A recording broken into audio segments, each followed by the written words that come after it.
ও আফা, আফা আপনি দয়া করেন আর না করেন, আপনাকে দয়া করতেই হবে। আমি আপনার কাছে একটা জিনিস চাচ্ছি যে আফা, আপনার ফুটফুটে মেয়েটাকে আমার ঘরের বউ করতে চাচ্ছি, যে আমার ছেলের বউ করে ওকে আমি রাজরানী করে রাখবো। কি বললেন এটা? আপনার ছেলের বউ কি হবে? কেন, চাকরানি হবে? না না না না, আমি এটা চাই না। আপনার প্রথম বউ আপনার ঘরে চাকরানি হোক। আপনি ওকে বাড়ি থেকে বের করার অন্য ব্যবস্থা করুন। সে পথ তো আমার খোঁজা আছে আফা। তাই নাকি? হ্যাঁ, কিভাবে কি করবেন? বিয়া বিয়া বিয়া। বিয়ে কার সাথে? আপনার মেয়ের সাথে আমার ছেলের বিয়ে হবে। যখনই আপনার মেয়েকে বউ করে নিয়ে আমাদের ঘরে ঢুকবে, তখনই ওই যে বিউটি রানী আর তার মা শ্বশুর শ্বশুর করে আমার ঘর থেকে বেরিয়ে চলে যাবে। আপনার ছেলের নামে যদি মামলা করে? দূর আপা, আপনি যে কি বলেন, ওরা করবে মামলা? ওরা তো থানার বারান্দা পর্যন্ত যেতে পারবে না, ওদের তো বেশি টাকা পয়সা নাই। মনে করেন আমি এককালীন থোকা কিছু টাকা ওদের হাতে দিয়ে দেবো, ওরা মামলা টামলা সব ভুলে যাবে। কিন্তু আরে কোনো কিন্তু না আপা, আপনি আলহামদুলিল্লাহ বলেন।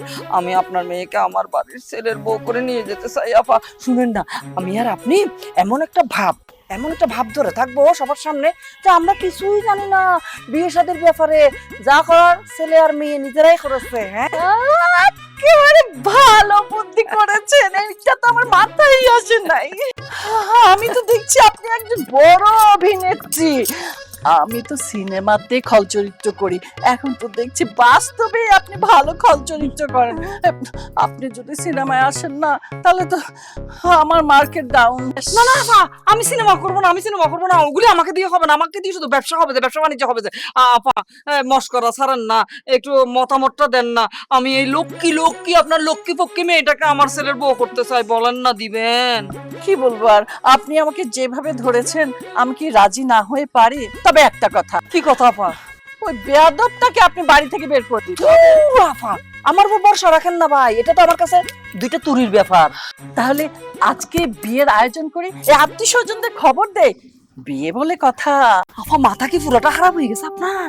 এটা তো করাই যাবে না। আরে ধুমধাম করে আয়োজন করে যদি বিয়ের ব্যবস্থা করি, সবাই তো বুঝে যাবে যে বিয়েটা আমি আর আপনি প্ল্যান করে দিচ্ছি। এখন তো সেটা বোঝানো যাবে না, বুঝেন না? একদম ঠিক। তাহলে বিয়েটা কিভাবে দিব? কেন? কাজী অফিসে। ও, এবার বুঝতে পেরেছি আপনার প্ল্যানটা। আপা আমি আর আপনি তো ভাব ধরে থাকবো, বুঝতেই দেব না যে বিয়েটা সম্পর্কে আমরা জানি। হ্যাঁ বুঝছেন, আমি শুধু ভাবতেছি একটা কথা, ওই বিউটি রানী আর বিউটি রানীর আম্মার অবস্থাটা যে কি হবে, ওদের চেহারার ছবি যে কিরকম হবে, সেটা ভাবতে গেলে আমার হাসতে ইচ্ছা করতেছে। এখন হাসি বাদ দেন, আপনার ছেলেকে পাঠিয়ে দেন, আমি আমার মেয়েকে নিয়ে কাজী অফিসে যাচ্ছি। আপনি কাজী অফিসে গেলে তো হবে না, শুধু ছেলে মেয়েরা যাবে, আমরা গেলে তো ধরা পড়ে যাবো, বুঝছেন না কেন? আপনার মাথায় অনেক বুদ্ধি। থাক আপা। আপা কেন বলছেন? এখন থেকে তো আমরা বিয়াই। ও ভুলে গেছিলাম একদম, এখন থেকে তো আমরা বিআইন কেমন? কিন্তু আপা সরি টুকু বিআইন, এখন থেকে কিন্তু ফ্যামিলি ক্রিমের প্রতি আপনার অনেক বেশি যত্ন নিতে হবে, অনেক প্রচার প্রচারণা করতে হবে, ব্যবসা একদম অনেক উপরে তুলতে হবে। বিয়াই, ব্যবসা নিয়ে আপনি একটু ভাববেন না। আমি চামেলি ক্রিম মনে করবেন আপনার না, ওটা এখন আমার। একদম আমি আমার পক্ষ থেকে এমন প্রচার করব যে আপনার ব্যবসা খালি ব্যবসা ব্যবসা ব্যবসা। যে কি জিনিস সেটা তো তুমি বোঝেনি। কি জিনিস আপা কথা বলতেছেন? সেইটা নিয়ে আপনাকে ভাবতে হবে না, সেটা আমি দেখছি। আপনি এখন গিয়ে আপনার ছেলেকে পাঠিয়ে দিন। আমার ছেলেকে আপনার কাছে পাঠিয়ে দিবেন? আমি এক্ষুনি যাবো, আমার ছেলেকে বলবো যাও তোমার রিনা খামুনির কাছে যাও। হ্যাঁ না, যদি আসতে চাই গাড় ধাক্কা দিয়ে আপনার কাছে পাঠাবো, এক্ষুনি পাঠাবো।